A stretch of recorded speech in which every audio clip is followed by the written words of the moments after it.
Hotel जाने पैसा छैन तर मासु खान फुल मन छ, त्यसैले लागि जङ्गलतिर। हेलो साथीहरू, के छ तपाईँहरू सन्चै हुनुहुन्छ होला। म पनि सन्चै छु। हामी लाग्यौँ जङ्गलतिर।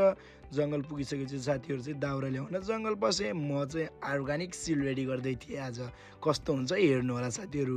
आगो सागो बाल्यौँ। आगो बालिसकेपछि मासु चाहिँ म्याग्नेट गर्नै पर्यो।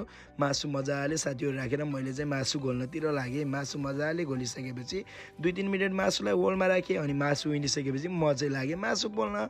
मासु मजाले वरपर घुमाएर पोलेँ। मासु पोलिसकेपछि मासु चाहिँ रातो भएर रेडी भइसकेको थियो। त्यसपछि मैले चाहिँ मासु गुवाम खाइदिएँ। साथीलाई भिडियो बना भने 1-2 पिस ल्याम लगाइदिएँ।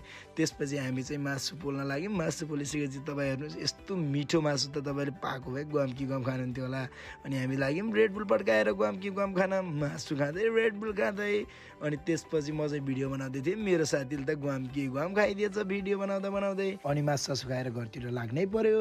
फुल भिडियो हेरेर लाइक कमेन्ट सेयर गर्न नभुल्नु होला। टाटा बाई बाई, नेक्स्ट भिडियोमा भेटौँला। Love you guys.